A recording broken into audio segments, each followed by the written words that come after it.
El alarido desgarrador de un niño cortó el silencio opresivo del desierto de Chihuahua, un grito tan crudo que parecía rasgar la propia tela de la noche árida.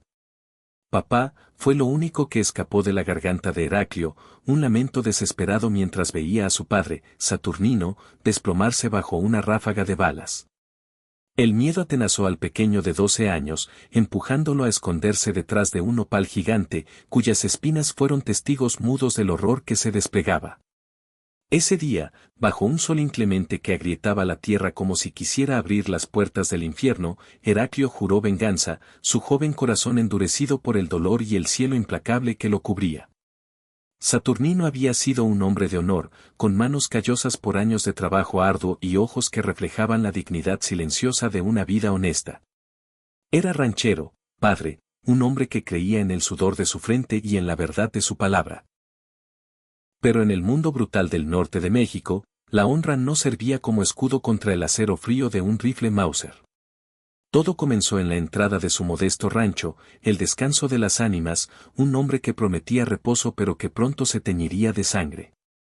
Saturnino había sido llamado a la puerta, donde 5 guardias blancos, perros leales del poderoso terrateniente don Epifanio Vargas, lo esperaban. Heraclio, aferrado a los pantalones remendados de su padre, suplicó con voz temblorosa: «Papá, no vayas, por favor». Pero Saturnino, acariciando la cabeza de su hijo con ternura y esbozando una sonrisa curtida por el tabaco y las penurias, le respondió: «No tengas miedo, pequeño. Un hombre cobarde es el que huye del deber, y yo no soy cobarde». El enfrentamiento fue rápido y despiadado. Los hombres de don Epifanio, recargados con desdén contra los postes de madera, exigieron el pago de una deuda que Saturnino juraba haber saldado. «Ya pagué todo, jefe», con recibo en mano, derechito en la oficina del patrón, insistió. Pero las palabras no tuvieron peso frente a la codicia y la crueldad. En un instante, más rápido que el pensamiento de una madre angustiada, el más bruto de los guardias blancos desenfundó su Mauser. El primer disparo atravesó el pecho de Saturnino, el segundo le destrozó el estómago, y el tercero, que Dios perdone, fue solo para rematar la tragedia. Heraclio, escondido tras el nopal, con los ojos abiertos de par en par y el alma fragmentándose en su cuerpo flaco, vio a su padre caer, con las manos aún alzadas en una súplica inútil. La tierra colorada bebió la sangre caliente, y los asesinos, riendo como si la muerte fuera un chiste, montaron sus caballos y se marcharon como si nada hubiera pasado. Cuando la noche cayó, fría como el desprecio de los ricos, Heraclio arrastró el cuerpo de su padre bajo el mezquite más antiguo de la región. Con sus pequeñas manos, cavó una fosa, dejando que cada lágrima regara la tierra dura, mezclándose con la sangre de sus dedos despellejados por el esfuerzo. «Juro por esta sangre que escurre de mis manos, papá, que un día regresaré, y cuando ese día llegue, ni el mismísimo diablo será rival para mi furia», prometió el niño bajo la luz tenue de las estrellas. En ese momento, un niño dejó de serlo y se convirtió en una promesa, sellada con tierra seca y dolor, una promesa que un día haría temblar al norte entero con el eco de su nombre. Al alba, cuando la primera luz apenas se atrevía a despuntar, Heraclio reunió lo poco que tenía en un morral viejo, un cuchillo enmohecido que había sido de su padre, un escapulario cosido por su madre difunta, Juana, y un pedazo de piloncillo que sobró de la cena de la víspera. Corrió como animal acorralado, con el miedo de que los hombres de don Epifanio regresaran. El desierto lo engulló en su vastedad de espinas y silencio, sus pies sangrando, su corazón más herido que su cuerpo. No había tiempo para pensar en el mañana, solo para escapar del hoy. En la tercera noche, cuando las fuerzas para llorar ya lo habían abandonado, Heraclio llegó a una encrucijada donde 2 caminos de tierra se cruzaban bajo un mezquite viejo. Allí, sentado en un equipal de cuero, estaba un anciano flaco como vara de ocotillo, con la piel arrugada como hoja de libro antiguo y ojos blancos como leche, ciegos como la justicia en este mundo. «Acércate, chamaco, que la muerte no te encuentra mientras estés conmigo», dijo el viejo, señalando con precisión hacia Heraclio, aunque no podía verlo. «¿Cómo sabe que soy un niño?», preguntó el muchacho con la voz quebrada por el agotamiento.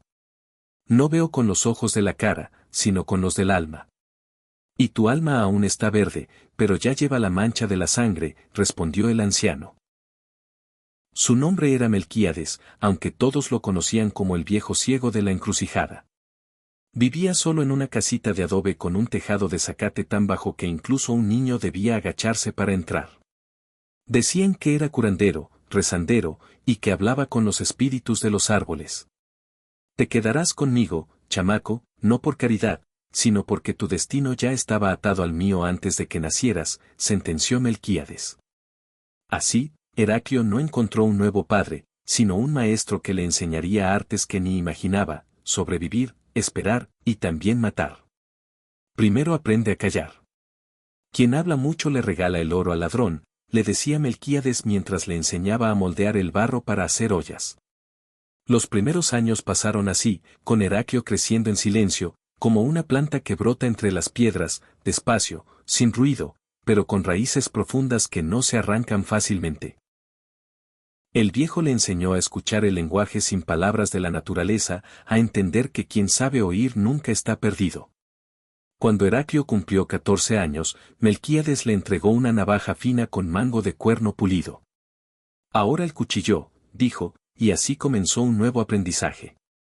Heraclio aprendió a bailar con la hoja en las manos, primero cortando zacate seco que el viejo arrojaba al aire, luego ramas verdes, más difíciles. A los 15, ya podía acertarle a una hoja cayendo antes de que tocara el suelo. Ahora aprende a esperar, le enseñó Melquíades. La venganza es como el maguey, solo da fruto después de mucho sol. Los días eran de trabajo duro, sembrar en la temporada buena, cosechar en la otra, cazar cuando el hambre apretaba. Las noches eran de aprendizaje. El viejo conocía como nadie las historias del norte, las hierbas que curaban y las que mataban, los rezos que cerraban el cuerpo y bendecían la puntería. Un día, este chamaco callado hará que todo el norte hable de él, profetizaba Melquíades a los pocos viajeros que descansaban en la encrucijada. Y mientras los años pasaban, el dolor en el pecho de Heraclio no sanaba, al contrario, fermentaba como el tepache, volviéndose cada día más fuerte, más puro, más mortal.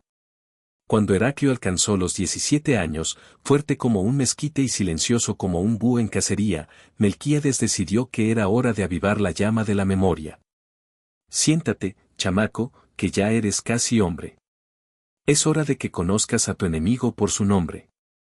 Bajo un cielo limpio salpicado de estrellas curiosas, el viejo sacó de un morral un paquete envuelto en cuero de chivo. Dentro, un pedazo de periódico amarillento por el tiempo. Lee aquí, que mis ojos ya no sirven para eso, pidió. Heraclio, que había aprendido a leer con palitos en la tierra, tomó el papel con cuidado. Era un periódico de la capital, con la foto de un hombre gordo vestido de blanco, sombrero de Panamá en la cabeza.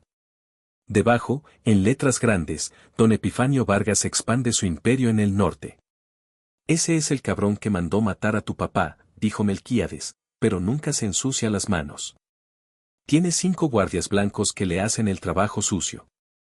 El viejo, con una memoria afilada como cuchillo nuevo, le relató todo sobre esos hombres, Filemón el Piojo, un flaco que disparaba tan certero que podía acertarle al ojo de un sopilote en vuelo, Teófilo cara de cráter, con un hoyo en la cara donde antes había nariz, perdida en una riña de cantina, Anacleto el perro rabioso, que decían mató a su propia madre por una cucharada de piloncillo, Abundio el carnicero, que arrancaba los dientes de sus víctimas antes de matarlas, y el más temido.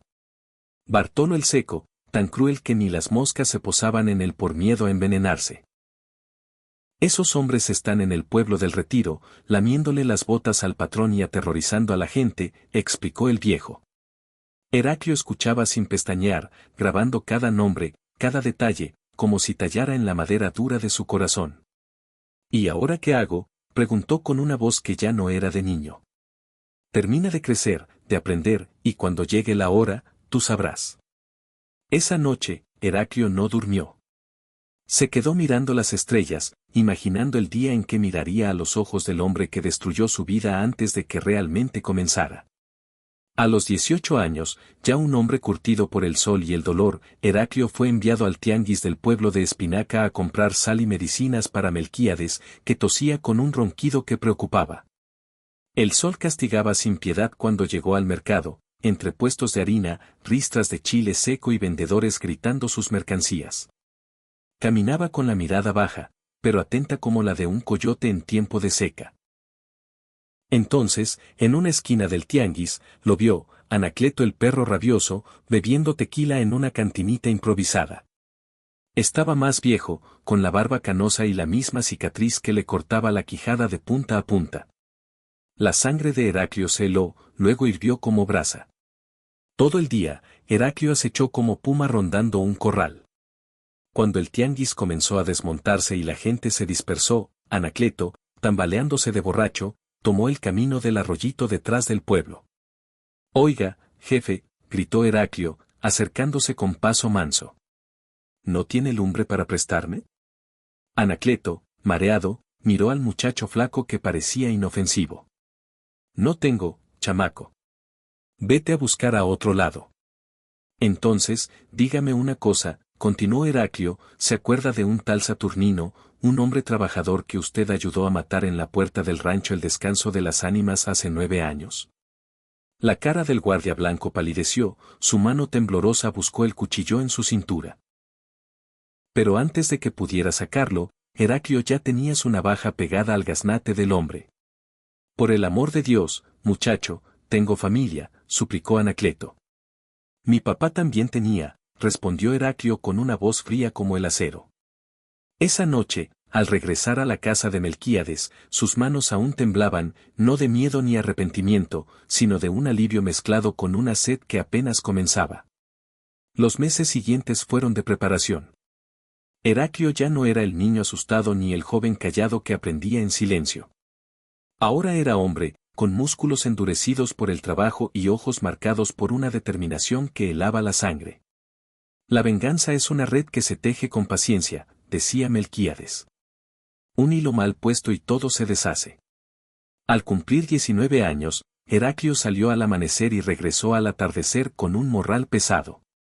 Dentro, un chaleco de cuero curtido, un sombrero de revolucionario con monedas en el ala, unos huaraches nuevos y un cinturón con canana. «¿Dónde conseguiste esto, chamaco?», preguntó el viejo, pasando las manos por los objetos. «No importa. Lo que importa es que ya es hora», respondió Heraclio. Esa noche, bajo la luz mortecina de un quinqué, Heraclio se cortó el pelo con el cuchillo, dejándolo tan corto que apenas se podía agarrar. Se puso el chaleco, ajustó el sombrero y amarró los huaraches. «Ya no eres el niño Heraclio», dijo Melquíades, tocándole la cara como si quisiera memorizar sus rasgos. «Ahora eres otro». «¿Y quién soy?», preguntó. El viejo sonrió sin dientes y respondió: «Eres el cuervo, el demonio que don Epifanio creó sin saberlo el día que mandó matar a un hombre frente a su hijo». Antes del primer canto del gallo, el cuervo partió con lo esencial, el cuchillo afilado, un Mauser viejo pero certero, municiones, harina, piloncillo y un odio cultivado durante 9 años. Desde la punta de un cerro, miró atrás una última vez. Melquíades, pequeño a la distancia, seguía en la puerta de la casita de adobe, como un centinela que no guardaba un tesoro, sino una promesa. A 3 días de camino estaba el rancho Tierra Colorada, propiedad de Abundio el carnicero, otro de los guardias blancos. Abundio había prosperado, convertido en caporal de don Epifanio y dueño de tierras ganadas con favores oscuros. El cuervo llegó al atardecer, cuando el cielo se teñía de un rojo presagioso.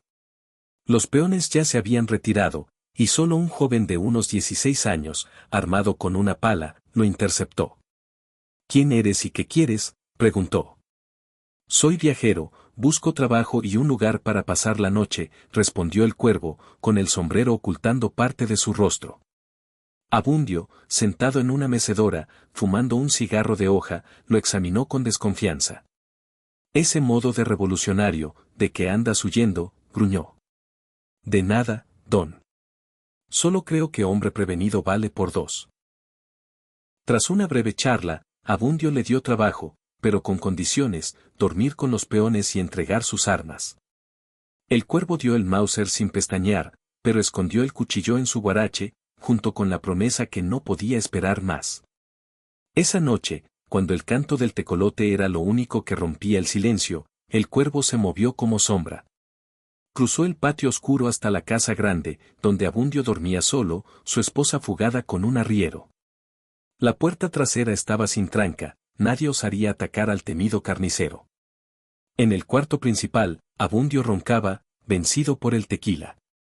El cuervo encendió un quinqué, queriendo que el hombre viera su rostro antes de morir. «Despierta, asesino», dijo con voz firme. Abundio, confundido, intentó alcanzar su escopeta, pero el cuervo fue más rápido, clavándole el cuchillo en la mano, fijándola al colchón. «¿Quién eres?», gritó Abundio, retorciéndose. «Soy el niño que vio a su padre morir en el descanso de las ánimas. Soy el que enterró a su padre mientras ustedes reían». El terror se apoderó del guardia blanco. «Por Dios, solo cumplía órdenes». «Y yo también», respondió el cuervo, sacando el cuchillo de la mano para hundirlo en su pecho. Antes de irse, tomó un fierro de marcar ganado, lo calentó en el quinqué hasta que enrojeció y marcó una C en la frente del muerto. «Que el siguiente sepa que el cuervo llegó», murmuró antes de desvanecerse en la noche, dejando un rastro que pronto se convertiría en leyenda. La noticia de la muerte de Abundio corrió como pólvora. En menos de una semana, el norte susurraba sobre el misterioso asesino que marcaba a sus víctimas con una C. En la oficina de don Epifanio, en el descanso de las ánimas, el ambiente era de tensión. El patrón, de cabellos blancos y panza prominente, reunió a sus 3 guardias blancos restantes. Quien mató a Abundio sabía lo que hacía. «No fue robo, fue recado», dijo, golpeando el suelo con su bastón. «¿Recado de quién?», preguntó Teófilo cara de cráter. «Eso es lo que van a averiguar, inútiles». Mientras tanto, el cuervo se internó en el pueblo de Santa Cruz de las Ánimas, donde una iglesita guardaba los recuerdos de su pasado. En la oscuridad, forzó la puerta trasera y buscó en la oficina parroquial hasta encontrar una caja con el nombre de Saturnino Herrera. Dentro, un rosario, un cuchillo enmohecido, un anillo y un retrato en sepia de su madre, Juana, sonriendo tímidamente. «Mamá», susurró, tocando la imagen con dedos temblorosos. Dejó en su lugar un sombrero de revolucionario con un papel prendido con una espina de nopal, ya fue uno. Faltan 4 y el mandón. El cuervo no olvida, el cuervo no perdona. La noche sin luna en el descanso de las ánimas fue rota por los aullidos de los perros, un lamento que erizaba la piel. Don Epifanio, furioso, ordenó callarlos, pero nada funcionó. Contrató más pistoleros, ofreciendo oro por la cabeza del cuervo. Nadie sabía que, desde un mezquite centenario, el cuervo observaba, su presencia sentida por los animales. Antes del amanecer, dejó en la ventana de don Epifanio la oreja seca de Anacleto, una prueba de que la venganza había comenzado mucho antes de lo que imaginaban. Los meses pasaron, y el cuervo se convirtió en un espectro. Filemón el Piojo fue hallado colgado de un mezquite, con el gaznate cortado y la C en la frente. Teófilo cara de cráter murió ahogado en un tanque, con solo el hoyo de su rostro sobre el agua. Solo quedaba Bartolo el Seco y don Epifanio. El cuervo regresó a la encrucijada para consultar a Melquíades, pero encontró la casa destrozada y al viejo herido de muerte por Bartolo. «No te delaté, hijo», murmuró Melquíades antes de morir, legándole un puñal de hoja negra, forjado con metal de una estrella caída. «Corta no solo carne, sino los pecados que atan el alma. Prométeme que vivirás sin odio después de esto». El cuervo enterró a su maestro bajo el mezquite y juró cumplir su promesa. Bartolo el Seco fue el siguiente, emboscado en una tiendita tras una lluvia de balas certeras. Amarrado a un árbol, enfrentó un final lento, cada corte una lección. En su pecho, un mensaje: el último será don Epifanio. El descanso de las ánimas se convirtió en una fortaleza, pero el miedo consumía a don Epifanio. Su hijo Salvador, educado y de hablar suave, llegó de la capital y escuchó la verdad de un exguardia blanco arrepentido. Decidió repartir las tierras tras la caída de su padre, haciendo un trato con el cuervo para proteger a los inocentes. La noche final llegó con un incendio en la vieja caballeriza, donde se quemaron los documentos de los crímenes de don Epifanio. En el caos, el cuervo se coló en la casa grande. En la oscuridad, enfrentó al viejo, que disparó a ciegas, temblando de terror. Soy Heraclio Herrera, hijo de Saturnino, nieto de Crisanto, dijo el cuervo. Vine a cobrar. Con el puñal de hoja negra, hizo que don Epifanio recordara cada pecado antes de morir, dejando en su pecho la escritura robada de los Herrera. Al día siguiente, don Epifanio fue enterrado en un ataúd lujoso, mientras Melquíades descansó en una petaca sencilla. Salvador cumplió su palabra, repartiendo las tierras. Del cuervo, poco se supo. Algunos dicen que vivió en paz en las tierras de su familia, otros, que vaga como justiciero. En la Sierra de la Muerte, el viento susurra su leyenda: quien vivió, vivió. Quien murió, se volvió leyenda.